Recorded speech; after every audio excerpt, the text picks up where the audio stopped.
광물이나 이 자원을 발굴해서 그렇게 해서 먹고 사는 나라를 지대국가라고 그래요. 그런데 이제 여기서 언제부터 문제가 생기기 시작하냐면 산유국일수록 민주주의 제도 발전할 수가 없어요. 국가가 국민에 대해서 국민들의 요구에 크게 신경 안 써도 돼요. 근데 우리는 그런 것 때문에 국민들이 계속적으로 세금을 내면서 왜 이거 아니냐 요구를 할 수 있는 거잖아요. 그 차이가 좀 있거든요. 그래서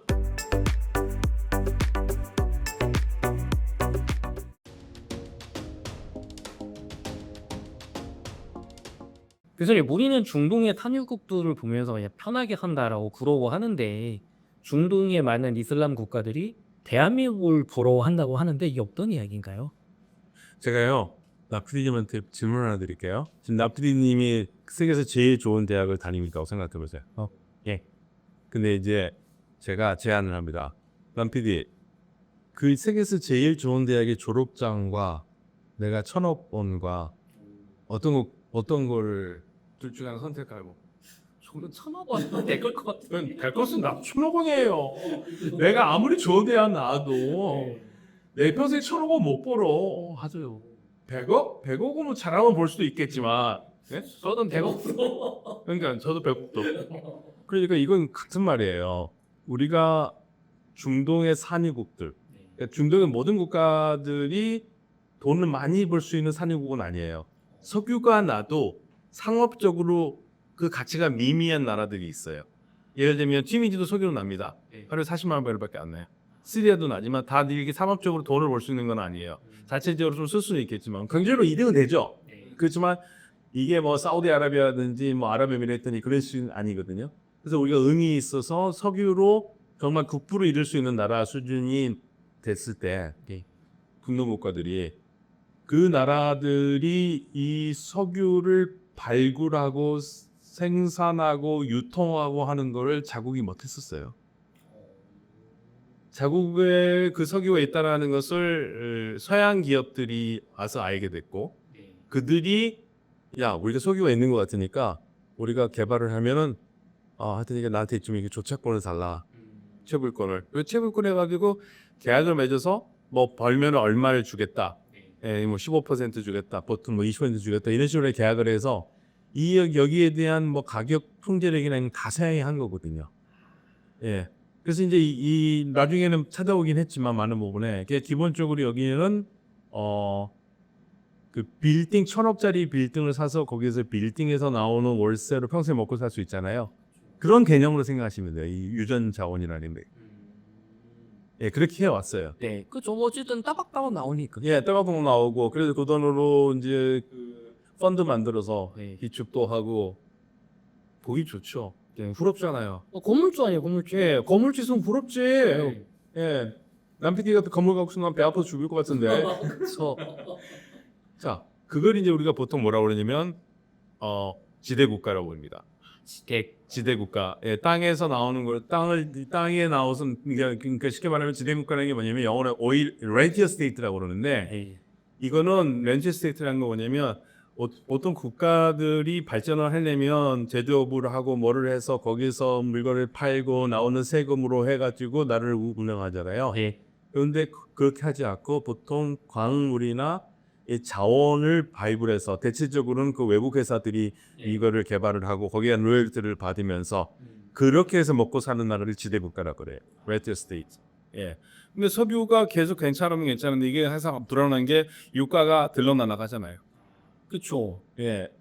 그런데 이제 여기서 언제부터 문제가 생기기 시작하냐면 그동안 잘 세웠는데 우리가 빌딩 갖고 있는 사람들이 제일 힘들 때가 뭡니까? 공실 생기면 어렵잖아요. 그쵸. 월세 끊기 힘들죠, 보시는. 예. 그 비슷한 게 뭐가 온 거냐? 미국이 1997년부터 셰일 오일을 생산하기 시작해요. 셰일 오일. 예. 거기서 이 충격 먹기 시작하고요. 그다음에 전 세계가 기후 온난화 뭐 하면서 뭐 합니까? 친환경. 그래서 그 석유와 같이 화석 연료에 대해서 이게 작별을 구하자. 그쵸. 예, 그러면서 전 세계가 지금 뭐 수소라든지 전기라든지 그런 에너지로 가잖아요. 네. 근데 결국에는 석유나 가스를 하나도 쓰지 않는 세상은 그렇게 올 것 같잖아요. 적어도 남PD님이나 저나 죽을 때까지 그 일을 안 할 거예요. 그런데 만약에 전 세계가 교통수단만 그런 연료를 안 쓴다. 그러니까 비행기를 탈 것에서 모든 연료를 가스나 그 석유에서 뭐 수소나 전기라든지 이런 거로 간다고 생각하면 이들 국가들이 이 석유나 가스로 팔아서 얻은 게 그동안 100이었다면 네. 이게 60까지 내려와요. 그런데 생각해 보세요. 이 나라들이 뭐 삼성 같은 기업이 있고 그래서 뭐 석유는 석유대로 팔고 뭐 삼성, LG 그런 기업이 있어가지고 그거는 그대로 해가지고 법인세 받고 뭐 이렇게 해가지고 나라를 했다면은 네. 뭐 괜찮아요. 뭐 삼성이나 LG 좀 더 잘해주면 되니까. 그렇죠. 근데 그밖에 없잖아요. 석유 파는 거밖에 없다. 예. 그렇게 되면 이거 심각하죠. 한 달에 벌어돈 돈이 한 달에 버는 게 100이었는데 이게 70로 떨어지면 70에 60 떨어져 봐요. 한 달에 1,000만 원 수입이었는데 하는 게 500만 원, 600만 원 돼봐요. 600만 원 돼봐요. 어떻게 살겠어요? 그쵸. 어렵죠. 자, 그러니까 이 국가들 전부 다 산업 다 바꿔야겠다가. 우리나라가 그러면 사실 교수님 뛰어난 리더십으로 산업화를 이뤘고 자유를 향한 갈망으로 민주화를 이뤘고 미래에 대한 도전으로 정보화를 이룬 나라잖아요. 이른바 한강의 기로인데 우리는 자원은 솔직히 하나도 없이 성공했잖아요. 근데 중동 국가들은 몇십 년 동안 이렇게 돈 따박따박 들어왔으면 그걸로 이런 산업화, 사업 다각화를 했을 수 있을 것 같은데 왜 이런 경제적 번영을 못 이뤘다? 자, 그게 이제 문제가 되는 건데요. 중동에서 석유가 제일 처음에 나온 게 1908년 이란입니다. 네. 1920년 이라크에서 석유가 터지고요. 1932년에 바레인에서 석유가 터지고 38년 2월에 쿠웨이트, 38년 3월에 사우디아라비아. 거의 뭐 100년, 90년 됐네. 예, 근데 이 석유에서 다 자국이 이 사람들이 갖고만 있었지 생산하고 개발하고 다 서양 사람. 기술도 없었을 테고. 네네. 그래가지고 거기에서 로열티를 먹고 산 거잖아요. 그렇죠. 거기서 나온 개발비 나오면 먼저 그 계약을 해가지고 거기에 로열티 주고 생산하면서 몇 퍼센트 뭐 10%를 나중에 5대5로 나누고 이런 식으로 된 거잖아요. 네, 나중에 국유화를 하고. 네. 자, 그렇게 되면은요, 그 나라들은 국민에 대해서 책임감을 느낄 필요가 있을까요? 예를 들면요, 미국이 독립 전쟁을 할 때 영국과 할 때, 그 대표적인 케이스가 대표 없는 것은 없다는 것이라. 그렇죠. 예, 똑같은 거예요. 이 사람들은 나라에서 다 한 거고 국민들을 신경 안 써도 되는 거예요. 국민들한테는 시혜를 베풀죠. 국민들 세금 안 내잖아. 아, 그렇죠. 맞아요. 예, 오히려 나라에서 고조금을 주잖아요. 공부해라, 뭐 놀러 다녀라. 네, 주잖아요. 그러니까 국민들에 대해서 국민들이 굳이 나라에 대해 뭘 요구할 것도 없어요. 나는 뭐 세금도 안 내고 받아서 쓰는 사람. 네, 그래서 산유국일수록 민주주의 제도 발전할 수가 없어요. 국가가 국민에 대해서 국민들의 요구에 크게 신경 안 써도 돼요. 근데 우리는 그런 것 때문에 국민들이 계속적으로 세금을 내면서 왜가 아니에요 계속 요구를 할 수 있는 거잖아요. 그 차이가 좀 있거든요. 그래서 오일 그 석유나 가스로 자원에 의존하는 나라들이 자원에 없는 나라들과 달리 민주주의가 많이 낮잖아요. 그 대표적인 케이스가 이제 그 UCLA 교수 중에 마이클 로스라는 교수가 이 사람은 원래 이게 그 중도 학자 아닙니다. 근데 많은 사람들이 여성의 인권에 대해서 얘기를 할 때 이슬람 때문에 여성은 이거 발전 안 한다고 얘기를 하는 거예요. 맞아요, 맞아요. 네, 그래서 마이클 로스가 이상하다. 이슬람 때문에 여성 인권이 발전 안 한다면 모든 국가들이 그래야 되는데 튀니지는 여성이 굉장히 활발하다. 여성의 활동이. 그리고 여러분도 아시다시피 뭐 나프님이 아시는지 모르겠지만 튀니지의 여성 정치 참여율이 한국이나 일본보다 더 높습니다. 아, 정말. 더 선진국이에요. 그러니까 한국과 일본이 튀니지보다 여성의 정치 참여율이 훨씬 더 후진국이에요. 그러니까 이 차이를 도저히 이해가 안 되잖아요. 튀니지를 그렇게 하는데 근데 사우디아라비아 이런 데서는 거의 그 논모습 당시에는 거의 여성들이 집 밖으로 나오질 않거든요. 그렇죠. 그래서 이 사람이 거기에 대해서 의문을 품습니다. 이슬람 때문에 여성 인권이 안 된다. 그래서 다시 말하면 이거 민주주의가 연관되는 거거든요. 네. 그래서 파봤어요. 예. 이 사람 결론은요. 개념이었습니다. 이슬람 아니다. 원인이 이슬람 아니야. 원인은 뭐냐? 석유다. 석유가 문제다. 네, 석유. 석유 때문에 여성 인권이 발달 안 해요. 산유국은 국민들이 굳이 나가서 일할 필요 없는 거예요, 여성들이. 그렇죠. 잘못도 그러니까 일단 산유국 하면은 우리가 말씀드린 석유 산업은요 금융 산업에 가깝거든요. 그 때문에 고용을 많이 창출하지 않습니다. 그리고 고용을 한다 하더라도 여러분 제가 그 전에 울산 공장 가서 느낀 건데 울산 공장 가보세요. 울산에 여자들 거의 없어요. 그죠. 그 남자들 득실득실해요. 공개하면 남자잖아요. 공도하면 남자잖아요. 네, 여성들 없잖아요. 네. 그게 산유국의 특징이에요. 거의 일하는 게 그 석유 생산 시설이 주로 남들이 큰 힘이 필요하기 때문에 여성들이 일자리가 별로 없어요. 그리고 나라에서 돈을 국가에다 보조금을 주기 때문에 굳이 여성들이 집 밖에 나와서 할 일이 없는 거예요. 그래서 사우디아라비아 같은 경우 최악의 경우인데 그 논문에서 보면은 그 여성의 그 민주화율이라든지 참여율이 여성들은 뭐 사우디 전통적인 거 좋은 딸, 좋은 엄마, 좋은 아내가 되면 되는 거예요. 집 밖에 나올 필요가 없어요. 예, 그 여성의 인권이라는 게 낮을 수가 없죠. 근데 튀니지를 그런 게 없잖아요. 아, 근데 석유 이런 거 없죠. 예, 저기가 뭐 있다 하더라도 그게 의미가 없어요. 그러니까 이 나라는 이 먹고 살 게 뭐를 하냐면 값싼 노동력으로 물건을 만들어서 좋은 물건을 싸게 만들어서 어디에 파는 거예요? 유럽에 파는 겁니다. 그 강해수공업을 통해서 누가 제일 싸요? 여성 노동력이 싸요. 그쵸. 그렇죠. 여성 노동력이 싸니 여성들을 고용을 해서 여성들이 일을 해요. 자, 여성들이 사회에 나서 일을 하면 뭘 배우니까 남자들과 부딪히면서 일하는 법을 배우죠. 그렇죠? 회사를 다니다 보면 남자들과 회사를 다니다 보니까 오늘 남녀고 다니는 애들하고 남자 여자 학교만 다니는 애들하고 다르잖아요. 맞아요. 예, 이성을 보는 눈도 다르고 배우는 거예요. 그러다가 자기가 자기 대발 의식이 된 거죠. 돈을 버니까 나도 교육을 좀 받아야겠다. 그쵸. 아, 이거 맨날 집에서 이거 하니까 돈 많이 벌어. 네, 그래서 교육을 받고 그러면서 전체적으로 사회에 진출하는 거예요. 그래서 그 결과 튀니지라는 나라, 산유국이 아닌 나라들이 여성들의 사회 진출률이 훨씬 높고 산유국이 나라는 낮다 이거예요. 그러니까 이건 이슬람과 아무 문제가 없고 산업 구조의 문제다. 종교로 퉁쳐 그러면 안 된다. 안 된다. 이게 마이클 로스 교수의 결론인데 그 논문을 굉장히 감명 깊게 읽었어요. 그렇구나. 그래서 제가 항상 뭐 이슬람과 민주주의, 이슬람과 여성 얘기할 때 저는 항상 마이클 로스 교수의 논문을 항상 인용하거든요. 그런 거죠. 산업들이 가지고 있는 문제점.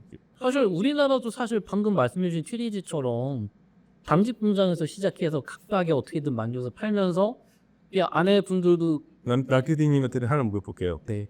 우리 세대차이를 알 것 같은데. 많이 알고 시내버스에서 차장 있는 시내버스 타보신 적 있어요? 안 탔어요. 저는 토큰 세대긴 한데 회수권 세대긴 한데 차장은 없었어요. 차장 없었어요? 네. 그리고 그때 앞으로 타고 뒤로 내리고 싶은 거였죠. 맞아요. 그 전에 안내야도 있고 뭐 뒤에서 야, 우리 때는 앞에 문이 있는 게 아니라 중간에 문이 있고 중간에 문에 그 안내양 노라들이 있었어요. 그러니까 그때 지금 생각하는 노라들이 한 16살부터 18살, 20살까지였어요. 예. 차 표를 받았거든요. 예. 그러니까 그렇게 다 일을 한 겁니다. 공장에서 일하고 버스 안내양하고 그러면서 사회에 올라가서 일을 하면서 여성의 일이 돈을 벌고 그랬단 뭐예요. 그러면 말씀해주신 것처럼 산유국이라서 부자긴 한데 그런 산업 구조를 키우지를 못했고 우리나라에 그걸 굉장히 잘해온 거잖아요. 그렇죠. 우리는 궁하니까 궁유통, 궁하면 통한다. 우리는 뭔가를 해야 되잖아요. 근데 여기는 돈이 있었던 거고. 우리나라는 가난한 나라죠. 그러니까 제가 봤을 때 남PD님은 제가 봤을 땐 중진국 대한민국에서 태어났을 텐데. 맞아요. 저는 후진국에서 개발도상국으로 가는 거기서 태어난 거잖아요. 근데 우리는 지금 저희 세대부터 젊은 세대까지 나라가 발전이 쫙 보이잖아요. 네. 돈이 없었으니까 그렇게 발전해 오고 여기는 석유로 있었기 때문에 그렇게 큰 변화는 없었어요. 예, 그런데 이제 그런데 석유를 안 쓰는 세상이 온대요. 놀란 거죠. 이게 변화가 언제부터 오냐면 2000년 6월달에 사우디아라비아 석유의 현인이라고 그러는데 자티 야만이라는 사람이 있습니다. 이 사람이 2000년 6월에 무슨 말을 하냐면요. 야, 큰일 났다. 석기 시대가 돌이 없어서 끝나냐? 아니지 않느냐? 돌이 있어도 석기 시대는 끝났죠. 청동기 때요. 그쵸. 예. 그 사람이 이러면서 석유 시대도 석유가 있어도 끝났다. 2030년이면 석유를 산 나라가 없어서 이제 석유를 어떤 나라도 살지 않을 것이다. 그러니까 빨리 준비해서 지금 변화를 해다 있는. 근데 그때 그 말을 다 이해는 못했던 것 같아요. 실질적으로 아랍산유 국가들이 본격적으로 변화하는 문제를 내고 시작한 게 2015년이거든요.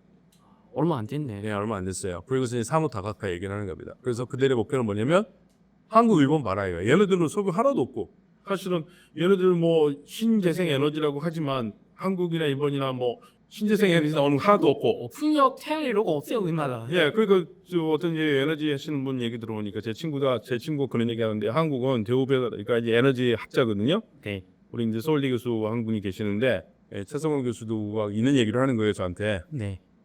우리나라는 전 국토에다 태양열을 다 깔아도 우리가 원하는 에너지 못 얻는다 그래요.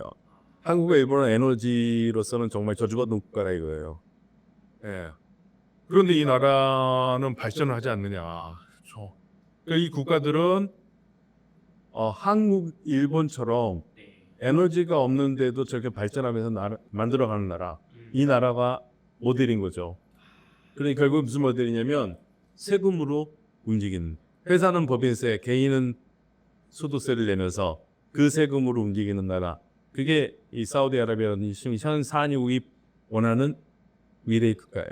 그렇게 바꾸고 있고 그래서 산업 다각화를 하려고 하는. 좋습니다. 그러면 저희 4부에서 이어서 이제 중동 국가의 산업 다각화 그리고 또 이게 방산 경제 관련 협력 이야기 해보도록 하겠습니다.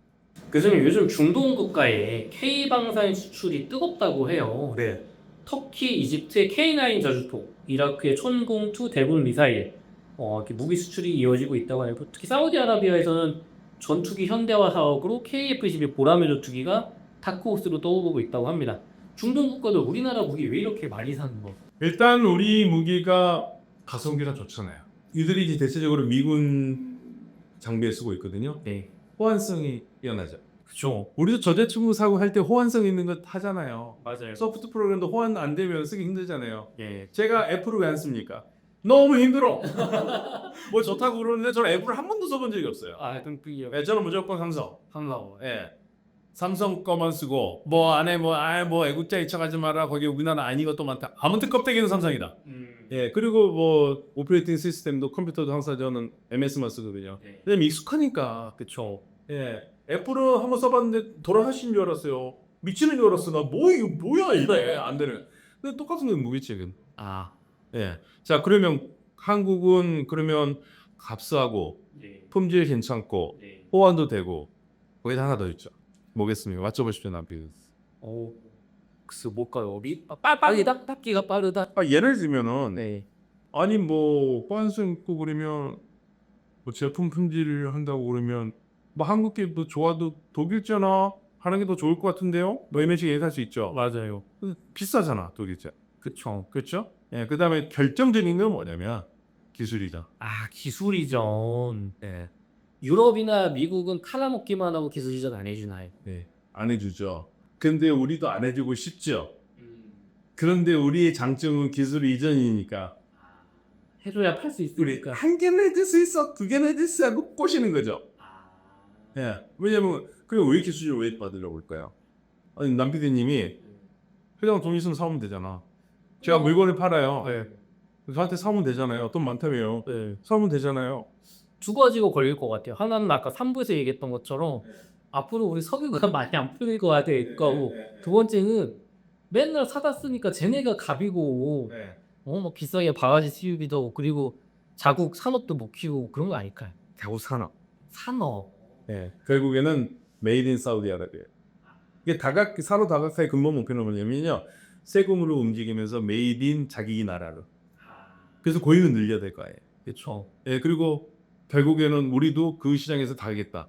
그러니까 대표적인 제가 항상 하는 얘기입니다. 우리가 이 기술 이전의 대표적인 성공 케이스가 어떠냐면요. UAE가 인공위성 사업을 할 때 우리가 세트랙 아이하고 했어요. 우리나라의 기업 세트랙 아이라는 게 있을 때 거기하고 했습니다. 제가 이거 직접 UAE 정부에게 들은 얘기입니다. 최이가한테 일본 애들한테 얘기를 하는 거죠. 일본 애들하고 회의하는데 일본 야 우리가 인공위성 사업할 때 왜 한국하고 했는 줄 아냐. 우리 일본한테 제안했었다. 근데 일본 니네들은 기술을 안 준다고 하더라. 근데 한국은 준다고 그랬다. 그래서 한국하고 했다. 그래서 한국하고 우리가 해서 인공위성을 만들었는데 한국 기술 70%고 우리가 30을 했다. 네. 그래서 그 완성을 했다. 그 다음에 지금 우리는 누구랑 하고 있냐? 나사랑. 나사에 우주 보내는 거잖아요. 그렇죠. 그거 가면서 뭐라고 그러는지 아세요? 저한테 그 얘기해 준 사람이 외교부 차관이거든요. 네. 한국 카이스에서 공부했어요. 석사를 받았어요. 한국말도 할 줄 알아요. 저한테 되게 반가웠다고요. 네. 그러면서 하는 말이 나사하고 작업을 할 때 개발하다 막혔대요. 까지 이제 국왕 왕실에서 전화가 왔는데 왕실한테 보고 가지고 왕실에서 진짜 기가 막힌 말을 만들어라. 안다. 절대 싸우지 마라. 어. 절대 싸우지 마라. 왜냐면 싸우면 못 만든다. 음. 그래서 결국에는 국왕의 명령에 따라서 온갖 노력을 다해서 자기네들이 만들었대요. 약간 우리나라 그 숨은 스토리 생각났습니다. 뭐 현대자동차 엔진 못 만들어서 뭐 그렇죠. 그런 거예요. 그러면서 경제 발전시키겠다는 겁니다. 무서운 거죠. 그러면 이게 우리가 판다고 좋아만 아, 그러니까 제가 이게 좋아만 하는 건 아니에요. 그러니까 제가 온 친구들하고 얘기를 해보면 외국 애들이 이제 우리 과선 얘기하다 나 선택 그러는 거예요. 야, 그런데 다른 건 몰라도 국반 산업은 외국에다가 공장을 짓는 건 아닌데 그러다 헐레랑 틀린다. 예, 그 얘기를 해요. 저도 이제 우리 그 국방 쪽에 있는 분들한테 세미나 와서 그런 얘기 한 적이 있는데 우리가 그건 잘하고 있으니 괜찮을 거라고 뭐 걱정이 전혀 없는 건 아니지만 뭐 그건 괜찮다고 얘기하시는 분들도 뭐 있어서 뭐 마음을 좀 놓긴 합니다만은 기본적으로 한국이 기술 이전에 대해서 적극적이기 때문에 우리하고 손을 잡고 목표해야 네. 근데 중국 같은 나라도 기술 이전은 안 해주나요? 잘 안 해주죠. 그럼 우리도 이제 뭐 핵심 기술 같은 거 잘 안 하려고 그랬죠. 그냥 얼마부터 뚫고 하는 거죠. 사실 우리 그 KTX 있지 않습니까? 네. 그 KTX 떼제베가 들어온 거잖아요. 프랑스에서 기술. 네. 얼마나 치사했는지 아시잖아요. 기술 해준다고 그거 안 해줘가지고. 그 우리가 만든 게 산천이잖아요. 프랑스 애들 깜짝 놀랐다는 거 아니에요. 예. 근데 이제 어쩌면 아래 국가는 그런 날이 올 거예요. 안 줘도 할 수 있는 날이 올 것 같으니까 그래프는 같이 가면서 우리도 물건 팔고 수요도 만들고 그리고 이제 우리는 더 바쁘죠. 자, 하나의 기술 줬으면 우리는 더 높은 기술을 발전으로 가야 되는 거죠. 그런 어려움이 있습니다. 그리고 이게 또 미국이나 어떤 그런 유럽 무기를 사다 보면은 살려고 할 때 판매 불가를 막 특히 유럽이 인권 가지고 건다고 그런 게 있어. 네, 그런 것도 있지만 우리도 사실 불편한 게 있어요. 우리도 기술이 어떤 기술이 미국 경우에 미국의 허락을 받아야 돼요. 친미 국가에만 좀 팔 수 있는 제한이. 예, 아니 그러니까 친미 미국이 원하지 않는 말 못 하는 거고 그다음에 우리가 기술을 뭐 이전할 때도 미국이 허락 없으면 못 하는 게 맞죠. 그리고 이제 우리 한국에 대한 인식이 얼마나 좋냐면 사우디아라비아 같은 경우는 제가 이거 얘기를 하고 싶은데 사우디아라비아의 무함마드 빈 살만 왕세자가 예. 사우디아라비아의 무기 체제뿐만 아니라 국방 체제를 한국처럼 바꾸고 싶어 했어요. 그래서 우리나라에 요청했던 게 사우디로 오는 대사를 네. 한국에 금 높은 사람은 좀 보내달라. 그래서 이 아예 그냥 사우디아라비아의 여러 구인 시설 체대들의 밀대 변형을 주고 싶다고 그래가지고 우리가 사우디아라비아의 대사를 사성장로 출신으로 보냈어. 와, 진심인 거네요. 네, 우리도 진심이고 사우디 진심이었죠. 그런데 네. 국방의 꽃이 피우기도 전에 네. 계엄 사태가 나면서 그러니까 그분이 국방부 장관으로 지명이 됐어요. 그럼 들어오지 말아야 되는데 네. 아니 안 한다고. 네, 그래서 내비 들어와가지고 국방부 장관 대진 것도 아니고.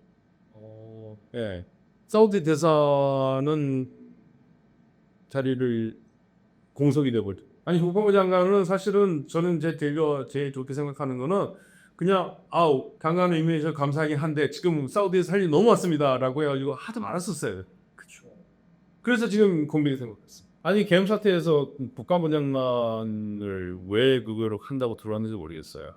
그래서 지금 사우디아라비아와의 국방 협업 사업에 뭐 그거 문제로 완벽히 어긋나는 건 아니지만 그래도 그 군에 많이 경험이 있던 사람이 장 대사에 있는 거라 아예 기다려 벼 있는 거 하는 거 딱 찾을 수 있죠. 그러면 교수님 중동 국가하고 관계가 궁금해요. 우리는 미국, 이스라엘하고 친하다 보니까 우호적인 나라가 그쪽인데 중동 개별 국가랑 우리랑 관계는 좋은 편이다. 우리나라하고 중동 아랍 국가들하고 사이는 나쁘지 않습니다. 전체적으로 한국에 대한 인식도 좋고 우리도 좋고 다만 그전에는 우리하고 아랍 국가들이 조금 이제 불편했던 문제가 불편하다기보다는 아랍 국가들이 뭐 불편하다고 뭐 대놓고 내색하지는 않는데 우리가 이제 이란과의 관계가 좋았어요. 이란과의 관계는 사실 이제 이란과의 관계가 우리가 좀 묘해요. 왜냐면 미국과 이스라엘은 전부 다 이란이 북한과 밀접한 관계를 하고 있다고 생각하기 때문에 우리나라가 이란과 자꾸만 가까워지는 걸 좀 안 좋게 생각하는 경우가 좀 많이 있었거든요. 특히 이스라엘에서. 근데 이제 우리는 이란과 무슨 무기 협력하는 게 아니라 우리 기업들이 한 200개 정도의 기업들이 가서 경제 활동을 하기 때문에 그런 면에서 서로 경제적으로 윈윈이기 때문에 좋은 관계를 유지를 했는데 이게 또 이제 아랍 거들한테는 그렇게 또 썩 좋아 보이지는 않는 거죠. 그러니까 그전 같은 경우에 사우디아라비아 같은 경우는 한국을 되게 좋아하거든요. 네. 사우디아라비아의 관리들하고 회의를 하면은 되게 재밌는 얘기합니다. 그러니까 딱 대놓고 너 이란과 관계를 끊어라 이런 얘기는 안 해요. 근데 항상 하는 얘기가 우리는 대한민국밖에 없다. 이게 무슨 말이냐면 우리는 북한하고 친하다. 북한은 우리의 안중도 없다. 안중에도 없다. 우리는 오로지 I love you South Korea 이게 무슨 I love you Republic of Korea. 근데 그 말은 뭔 말이냐면 이제 다시 한번 돌이켜 보면 이런 얘기를 하고 싶은 거죠. 아유 왜 이란하고 놀아? 우리하고만 놀아야지 이런 그런 뉘앙스군요. 그렇죠. 이란과 사이 안 좋을 때 특히 안 근데 요즘은 이제 그러지는 않는데 네. 불과 한 몇 년 전만 해도 그랬었어요. 그 아랍 국가들이 이란하고 좀 갈등이 많아요. 어쨌든 우리나라는 되게 좋아하는 거예요. 그거 좋아요. 네, 한국 좋아하고요. 저는 감격스러운 게 뭐냐면 저는 어렸을 때 이 개발도상국 후진국에서 자란 한국인이잖아요. 네. 그래서 우리나라가 우리 어렸을 때 야 우리는 언제쯤 미국 같이 아니면 유럽 같이 일본 같이 어디 가도 이렇게 떵떵거리는 나라가 될 수 있고 그 나라 국민이 자랑스러운 그런 어디 될까 우리 괜히 꿈꿨거든요.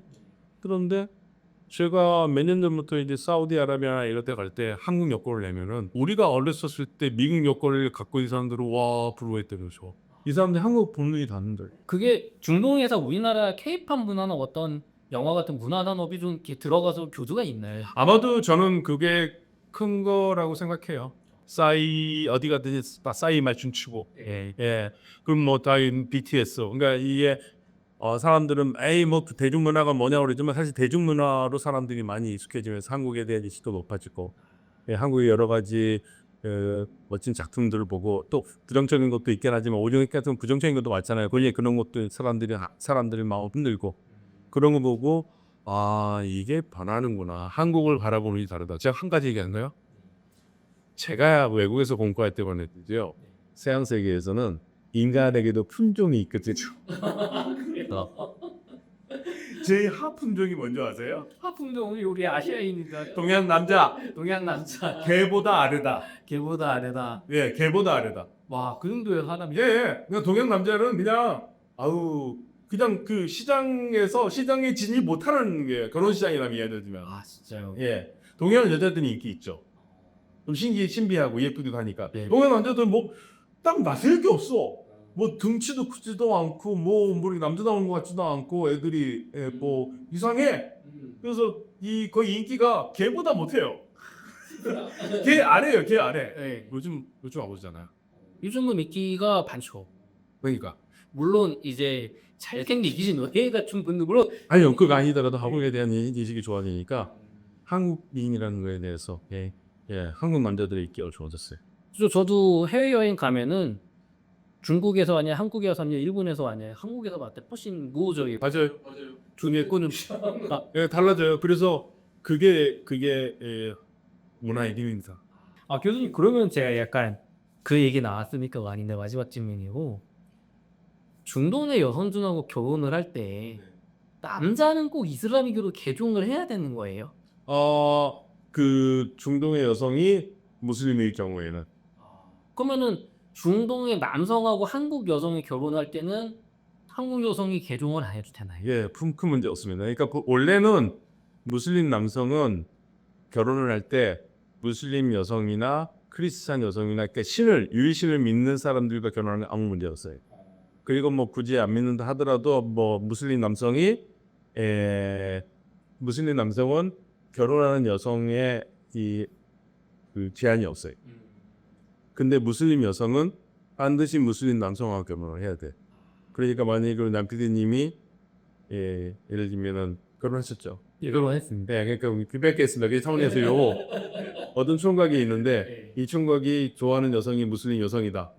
그러면 이 여성과 결혼하려면 거의 10중 8구 거의 100% 편의상이라도 개종을 해야 돼. 아, 그냥 무늬만이라도 해야 은희만이라도 무슬림 남성으로 돼야 돼. 그래야지 신부 측 아버지가 오케이를 해요. 아. 그리고 신부 측 아버지가 오케이를 하고 또 하나 하는 게 있죠.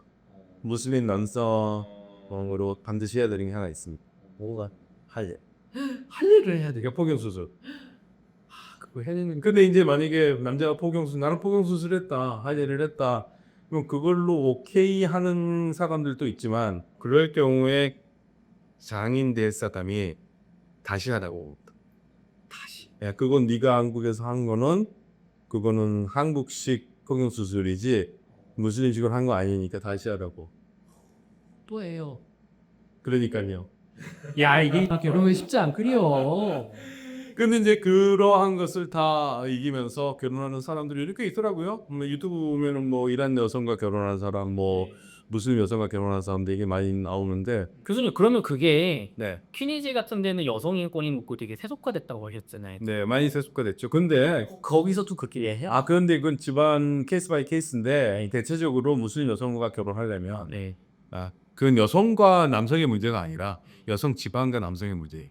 집안의 문제나. 네, 아버지들. 네. 그거도 좀 개선이 됐으면 좋겠네요. 그러니까 이게 이제 불공평한 개입이라고들 많이 얘기하. 이거 무슬림 남성 제한이 없으니까. 그러니까요. 예. 불공평한 것 같아요. 좋습니다. 방법부터 하나 있긴 해요. 아버지다. 예, 무슨 여성이 도망 나오면 됩니다. 도망 나면 안 돼요. 도망 나오면 되는데, 집에 못 들어가니까. 그렇죠. 이제 그런 게 문제가 되죠. 가끔 뭐 명예살인 이런 거에.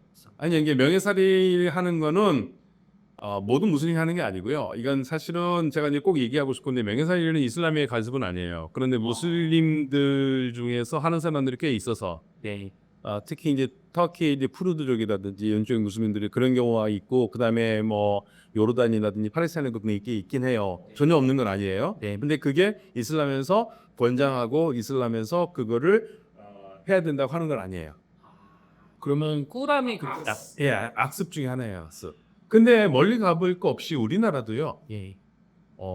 70년대, 80년대까지만 해도 딸들이 밖에 나가서 몰래 연애하고 그러면 시간 망신이라고 막 아버지가 딸이 가준 적도 있고 뭐 그런 데도 있었어요. 그러니까 우리도 그게 죽이지만 같다 뿐이지 우리도 비슷한 게 있었어요. 그러면은 그게 경전에 있으면 못 바꾸니까 이 종교에서 그런 거 없어요. 근데 그런 게 없으면은 조금 이쪽에 세속화되면 바뀔 수 있는 그러니까 그건 이슬람과 상관없다니까요. 이슬람 문화가 아니에요. 예, 이슬람 문화가 아니고 그냥 이슬람 문화가 아닌데 무슬림들 중에 사니까 그게 이슬람 문화로 알려지는 거죠. 교수님, 이게 긴 시간 동안 이야기 나눠봤는데요. 마지막으로 오늘 책방 시청자분들을 위한 한 말씀 부탁드릴게요. 네.